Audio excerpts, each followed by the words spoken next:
Hello and welcome student ये theorem most important theorem है। ये बच की थी, ये लेंथी बहुत है। मैं क्या करूँगा, मैं आपको सिर्फ इधर शॉर्ट फॉर्म में मतलब शॉर्ट समझा दूंगा, मैं पूरा डिटेल में लिखूंगा नहीं क्योंकि बहुत लेंथी थ्योरम है। ठीक है स्टूडेंट, तो बहुत ज़्यादा वक्त लग जाएगा लिखने में भी समझाने में भी, इसलिए मैं क्या करूँगा हर एक पॉइंट तो डिटेल से लिख नहीं पाऊँगा, लेकिन हर एक पॉइंट समझाने की कोशिश ज़रूर करूँगा। ठीक है आप स्टूडेंट, तो बाकी वाली लिखा हुआ मैं आपको सेंड कर दूँगा। ठीक है ना, कॉपी पे जो मैंने लिखा हुआ सॉल्व किया हुआ है जहाँ पर, तो वो पेज मैं आपको सेंड कर दूँगा।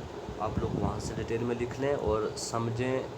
पहले वीडियो को देखकर थ्योरम को समझना आपने, समझने के बाद फिर जो मैं कंटेंट भेजूँगा फिर उससे आप लोग आराम से कर सकते हैं। ठीक है स्टूडेंट, तो देखिए इस थ्योरम को प्रूफ करने के लिए हमें क्या क्या स्टेप फॉलो करने हैं। एक मिनट स्टूडेंट, हाँ ठीक है। तो देखिए स्टूडेंट, इस थ्योरम को प्रूफ करने के लिए हमें सबसे पहले एक ग्रुप लेना पड़ेगा जी। ठीक स्टूडेंट, फिर उस ग्रुप के लिए कोई भी हम एक एलिमेंट लेंगे, मतलब हम एक ग्रुप लेंगे जी, फिर उस पर एक मैप ड्रॉ करेंगे। फिर हम ये शो करेंगे कि वो जो मैप है वो क्या है, वेल डिफाइंड मैप है। ठीक स्टूडेंट, तो वेल डिफाइंड मैप बताएंगे। तो वेल डिफाइंड बताने के बाद फिर उसको हम ये भी बताएंगे कि ये 1 1 है, ऑन 2 भी है। ठीक स्टूडेंट, 1 1 और ऑन 2 की वजह से वो क्या हो जाएगा, वो गिवन जो मैप आपने लिया वो बोथ 1 1 भी हो जाएगा, ऑन 2 भी हो जाएगा। जब 1 1 भी होगा तो ऑन 2 भी होगा, वो फंक्शन क्या बन जाएगा फिर गिवन मैप, परमुटेशन ऑन जी हो जाएगा। ठीक स्टूडेंट, फिर हम एक और सेट डिफाइन करेंगे जी डैश, जो क्या होगा जिसके अंदर मतलब सारे परमुटेशन मतलब जितने भी परमुटेशन बनेंगे ना उनका एक सेट ले लेंगे जी डैश। फिर हम ये प्रूफ करेंगे कि वो जो जी डैश है वो क्या है, ग्रुप है अंडर मल्टीप्लिकेशन। तो जब ये प्रूफ हो जाएगा फिर हम फाइनली प्रूफ कर देंगे कि जी पहला ग्रुप लिया हमने वो दूसरे जी डैश ग्रुप के क्या है, आइसोमॉर्फिक है। तो आइसोमॉर्फिक है, तो आइसोमॉर्फिक के लिए 1 1 प्रूफ करना पड़ता है, ऑन 2 प्रूफ करना पड़ता है, होमोमॉर्फिज्म प्रूफ करना पड़ता है। ठीक है स्टूडेंट, तो ये चीज़ें ये स्टेप आपने लेने हैं। तो सबसे पहले मैंने बोला एक जी ग्रुप ले लेंगे। ठीक स्टूडेंट, इसको प्रूफ करने के लिए मैं मान लूँगा let G be a group and a belongs to G कोई ग्रुप है और ए उसका कोई एलिमेंट है। तो then for every x in जी, अगर कोई भी मतलब एक ग्रुप जी है, ठीक है स्टूडेंट, तो उस ग्रुप से अगर कोई मैं एक एलिमेंट ए ले लूँ, तो मतलब एक मैंने देखिए सपोज क्या किया, एक ग्रुप जी लिया और जी के अंदर एक एलिमेंट ए लिया। ठीक, और हर एक जी के पॉइंट के लिए देन मैं लिखूँगा देन फॉर एवरी एक्स, हर एक एक्स के लिए मतलब for every x in G we have, हमें क्या मिलेगा, a x belongs to G. क्यों, जी क्या है, ग्रुप है, तो जी ग्रुप है तो बाई क्लोजर प्रॉपर्टी से हम कोई भी एलिमेंट दूसरा उठाएं तो विद रिस्पेक्ट टू मल्टीप्लिकेशन करें तो वो भी जी के अंदर चला जाता है। तो इसलिए मैंने वही लिखा a x belongs to G, because G is a group and by closure property से। ठीक है ना, by closure property and multiplication आप लोग ऐसे लिख सकते हैं। ठीक है स्टूडेंट, सबको पता होगा। अब मैं क्या करूँगा, एक मैप डिफाइन करूँगा। मैं लिखूँगा नो डिफाइन अ मैप, एक मैप ड्रॉ करूँगा जो वहाँ से एफ ए विच मतलब एफ मैप किस तरीके से लिया है, एफ ए जो जी से जी तक है। ठीक स्टूडेंट, बाई एन इक्वेशन, इस तरीके से बाई एन इक्वेशन मतलब डिफाइन वो ऐसे हो रहा है, इस f of A x equal to a x, इस तरीके से डिफाइन है। ठीक है ना, मैंने एक मैप लिया जी से जी तक और जो किस तरीके से डिफाइन है, F of A x equal to a x, तो मतलब इस जी के अंदर ऐसी वाली वैल्यू और इस जी के अंदर ए एक्स वाली, ए एक्स टाइप वाली वैल्यू है। फॉर आप लिख सकते हो for a in x and x in G, a जो है वो एक्स का एलिमेंट है और जी जो ए भी जी का एलिमेंट है और एक्स भी किसका है, जी का एलिमेंट है। ठीक है, तो पहले इस मैप को हमें देखना है कि ये जो मैप हमने बनाया क्या ये वेल डिफाइंड मैप है। तो वेल डिफाइंड मैप पहले चेक करेंगे, तो आप लिखोगे first we prove that F A is well defined. ठीक है, आप लिखोगे first we define f A is well defined. तो वेल डिफाइन के लिए हम दो एलिमेंट ले लेंगे जी के अंदर, let x y belongs to G. Student, and a in G. तो बाई क्लोजर प्रॉपर्टी से क्या हो जाएगा, a x a y also belongs to G हो जाएगी। ठीक है स्टूडेंट। अब सपोज करता हूँ मैं क्या, एक्स जो है वो वाई के बराबर है। जब एक्स वाई के बराबर है तो दिस इम्प्लाइज ए एक्स बराबर हो जाएगा ए वाई के। ठीक है स्टूडेंट। तो इसका मतलब है F A of x equal to बराबर हो जाएगा एफ ए ऑफ वाई, क्योंकि बाई गिवन मैप क्या कह रहा है कि एफ ए एक्स किसके बराबर है, ए एक्स के बराबर। तो सिमिलरली ए एक्स अगर एफ ए एक्स है तो A Y F A Y हो जाएगा। तो this shows that the mapping F of A to from G to G dash is well defined. तो हमें ये शो कर रहा है कि ये जो मैप है ये वेल डिफाइंड है, क्योंकि उस पर फंक्शन एक्स और वाई पे फंक्शन की वैल्यू क्या आ रही है, बराबर आ रही है। ठीक है, जब एक्स वाई के बराबर होगा तो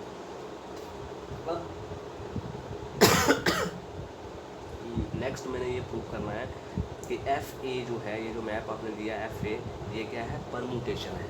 तो ये प्रूव करना है एफ ए इज़ परम्यूटेशन। आप लिखोगे next we prove that F A is permutation.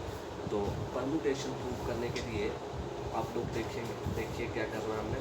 सबसे पहले परम्यूटेशन प्रूव करने के लिए हमें प्रूव करना पड़ेगा एफ ए इज़ 1 1। स्टूडेंट कोई मुश्किल नहीं है, सिर्फ आप लोग लेंथी ज़रूर है, लेकिन जो मैंने कंटेंट इसका प्रूफ का कंटेंट बनाया ना वो बिल्कुल इजी है। ठीक है ना, वो आपको समझ आ जाएगा। ठीक, सिर्फ आप लोग फोकस करें बस। तो परम्यूटेशन प्रूव करना है तो आप लिखोगे फॉर दिस। परम्यूटेशन प्रूव करने के लिए सबसे पहले मुझे ये प्रूव करना पड़ेगा, we prove that F A is 1 1। F A is 1 1। तो 1 1 फंक्शन क्या होता है, 1 1 फंक्शन में जो 1 1 फंक्शन के लिए उसकी करस्पॉन्डिंग इमेजेस जो होती है वो इक्वल ही जाती हैं और उनके एलिमेंट जो होते हैं वो इक्वल दिखाते हैं हम। ठीक है ना, तो हम लिखेंगे सपोज एफ ए एक्स इक्वल है एफ ए वाई। ठीक स्टूडेंट, तो इक्वल है for x y belongs to G. तो दिस इम्प्लाइज, इसका मतलब क्या है, ये किसके बराबर है बाई डेफिनेशन में। जो मैप हमने ड्रॉ किया था वो किस तरीके से डिफाइन हो रहा था, एफ ए एक्स इसके बराबर है ए एक्स के बराबर, और ये किसके बराबर है, ए वाई के बराबर। ठीक है स्टूडेंट, तो बाई लेफ्ट कैंसिलेशन लॉ लगाएंगे तो this implies X equal to Y हो जाएगा। लेफ्ट कैंसिलेशन लॉ से ए और ए कट जाएगा तो एक्स इक्वल टू वाई है।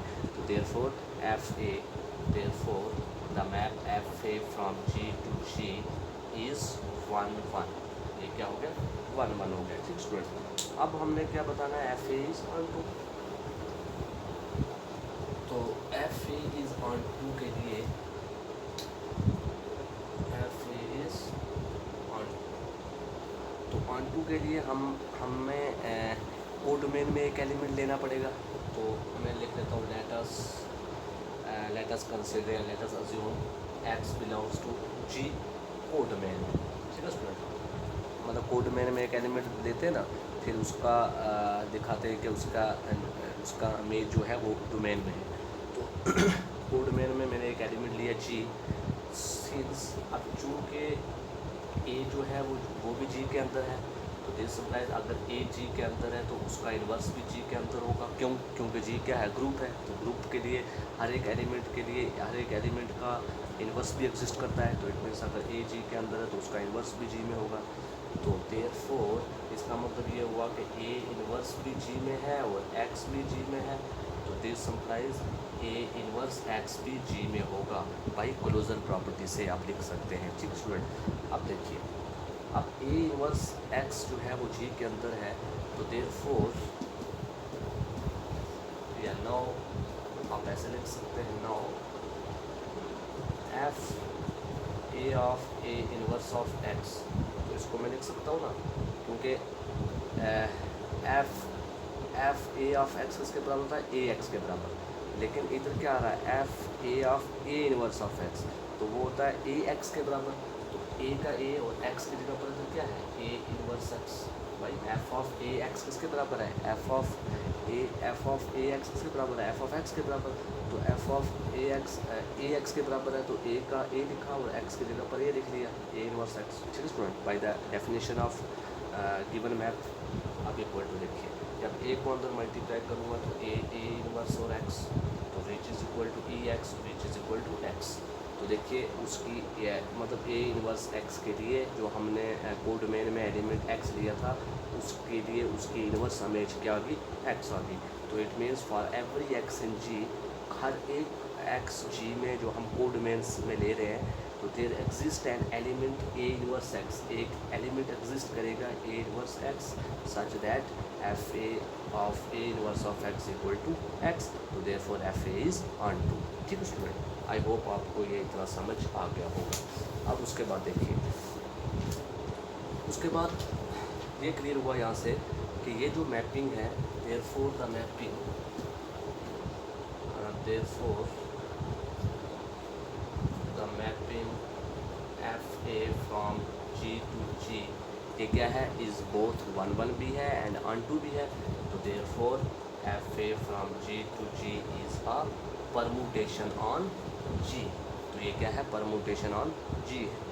अब हमने क्या करना है, जो हमने जी एक ग्रुप लिया उसको बता दिया परमुटेशन, अब हम इस परमुटेशन का एक सेट लेंगे जिसको हम मतलब डिफाइन कर देंगे जी डैश से। ठीक स्टूडेंट, अब जितने भी ये परमुटेशन बने ना, इनका एक सेट बनाएंगे और फिर वो जो उस सेट को डिनोट करेंगे जी डैश से, फिर उस जी डैश को बताएंगे ये ग्रुप है, अगर वो ग्रुप है तो फिर वहाँ से हम लास्ट में हम प्रूफ कर देंगे ये वो जो जी डैश है, मतलब जी डैश क्या था, सेट ऑफ परमुटेशन, वो क्या है, आइसोमॉर्फिक। ठीक है स्टूडेंट, तो देखिए अब यहाँ तक समझ आया। अब उसके बाद नो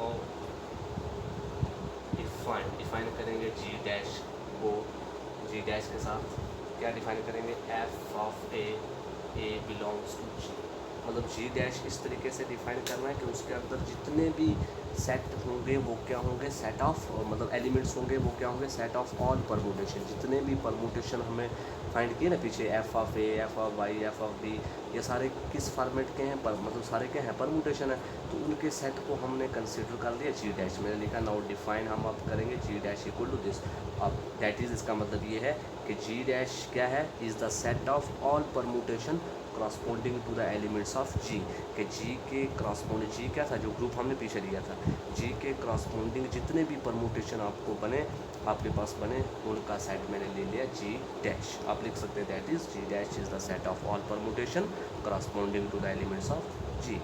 अब हमने क्या प्रूव करना है कि ये जो जी डैश है ये ग्रुप है, तो ये प्रूव करना है, तो ग्रुप अंडर परमुटेशन मल्टीप्लिकेशन।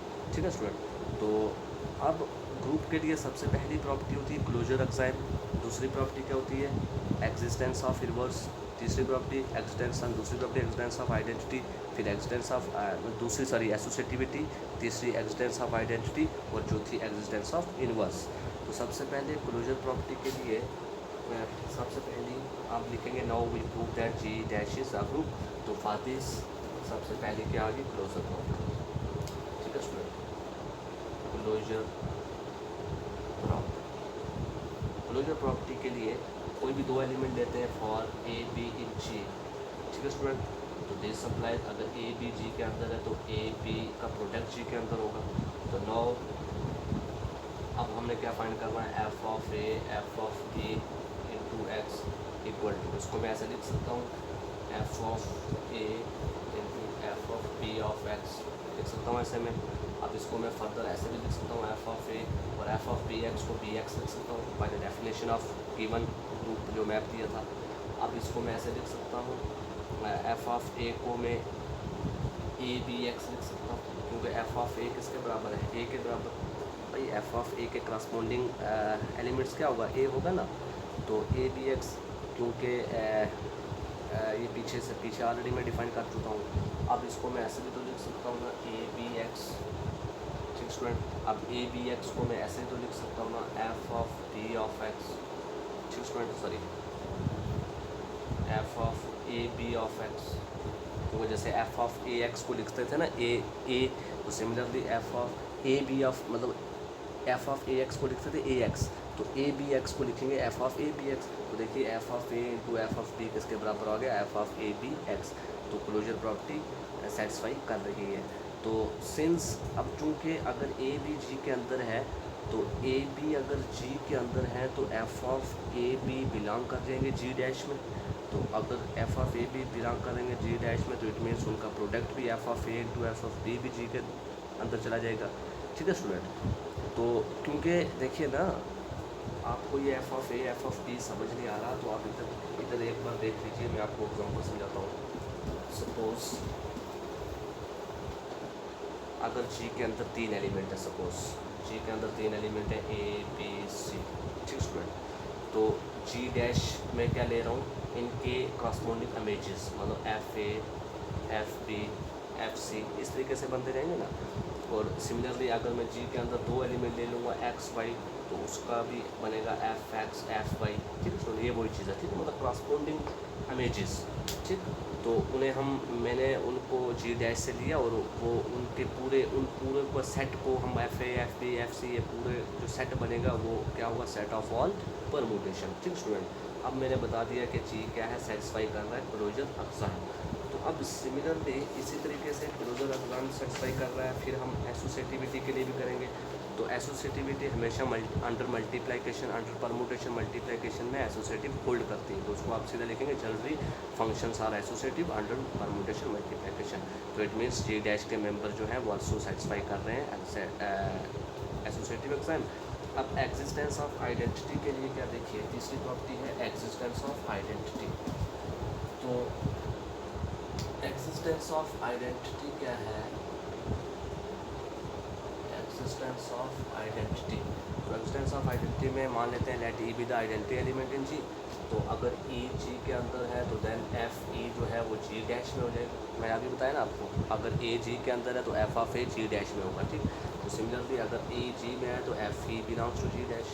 तो now F A into f e को मैं लिख सकता हूँ ना, f a e by closure अक़साम से। तो एफ ए ई को मैं एफ ए लिख सकता हूँ। Similarly F E into F ए करूँगा तो तब भी एफ ए होगा। तो it means F E is the, इसका मतलब ये हुआ जो एफ ई है वो क्या है, आइडेंटिटी एलिमेंट है किसमें, जी डैश में। तो it means identity element exist कर रही है जी डैश के अंदर। इसी तरीके से एग्जिस्टेंस ऑफ इन्वर्स निकालेंगे। तो एग्जिस्टेंस ऑफ इन्वर्स क्या है, अगर ए जी के अंदर लूँगा तो ए इन्वर्स भी जी के अंदर होगा, क्योंकि because G is a group. तो सिंस अगर ए जी के अंदर है तो एफ ए जी डैश में चला जाएगा। तो it means therefore A inverse अगर जी में है तो एफ ए इन्वर्स भी जी डैश में चला जाएगा। फिर उन दोनों का प्रोडक्ट करेंगे तो वो आइडेंटिटी के बराबर हो जाएगा। क्यों, क्योंकि F A into F A inverse जो होता है वो होता है F A inverse by closure property से। तो ए इन्वर्स हो गया एफ ई के बराबर। तो इट मीन्स उनका प्रोडक्ट आइडेंटिटी बन जाएगा, तो इन्वर्स भी एग्जिस्ट कर जाएगा, ठीक है स्टूडेंट। तो इन्वर्स भी जब एग्जिस्ट कर जाएगा तो हम लिखेंगे therefore G dash is a group under permutation multiplication. That is, ऐसे भी लिख सकते हैं, that is G dash is a permutation group. अब हमने बता दिया जी डैश परमुटेशन ग्रुप है। प्रूफ क्या करना है कि वो जो जी है वो आइसोमॉर्फिक है किसके, परमुटेशन ग्रुप के। तो परमुटेशन ग्रुप में मैंने अभी बताया कि जी डैश परमुटेशन ग्रुप है। तो इट मीन्स फाइनली हमने प्रूफ ये करना है कि G is isomorphic to G dash. G dash का मतलब है परमुटेशन। तो वही कह रहा है ग्रुप को, कोई भी ग्रुप ले वो आइसोमॉर्फिक होना चाहिए सम परमुटेशन ग्रुप। तो मैंने वो सम परमुटेशन ग्रुप लेकर क्या लिया, जी डैश लिया और बता दिया कि वो परमुटेशन ग्रुप है, प्रूफ कर दिया कि वो ग्रुप है। तो अब हमने ये प्रूव करना है कि वो जो जी है वो जी डैश के क्या है, आइसोमॉर्फिक है। तो आइसोमॉर्फिक प्रूव करने के लिए हमें एक मैपिंग ड्रॉ करनी पड़ेगी। मैं लिखूँगा finally we prove that G is isomorphic to G dash. तो फॉर दिस, इसको प्रूव करने के लिए मैं क्या डिफाइन करूँगा, डिफाइन अ मैपिंग फाई ले लेता हूँ जी टू जी डैश। इस तरीके से मैं डिफ़ाइन करूँगा बाई, डिफ़ाइन क्या होगी, फाई ऑफ ए जो है वो किसके बराबर होना चाहिए, एफ ऑफ ए के बराबर। क्यों, क्योंकि जी में इस तरीके के एलिमेंट है और जी डैश में इस तरीके के एलिमेंट है, ठीक है स्टूडेंट। तो वो इस तरीके से मैं एक मैप डिफाइन करूँगा जो जी टू जी डैश होगा और इस तरीके से डिफाइन होगा, phi of A equal to F A for all A in G. अब आइसोमॉर्फिक प्रूव करने के लिए सबसे पहले मुझे क्या प्रूव करना पड़ेगा, ये 1 1 है, फिर ऑन-टू प्रूव करेंगे, फिर होमोमॉर्फिज्म प्रूव करेंगे, ठीक है स्टूडेंट। ये आपको समझ आया। अब उसके बाद देखिए स्टूडेंट, बिल्कुल आसान वे है, बिल्कुल आसान है, कोई परेशानी वाली बात नहीं है, मुश्किल नहीं है, ठीक है ना। सिर्फ आप लोग समझें बस, बिल्कुल मैंने इजी वे में इसको प्रूव करवा रहा हूँ आपको, ठीक है। लेंथी ज़रूर है लेकिन इजी कंसेप्ट दे रहा हूँ आपको। तो सबसे पहले टू प्रूव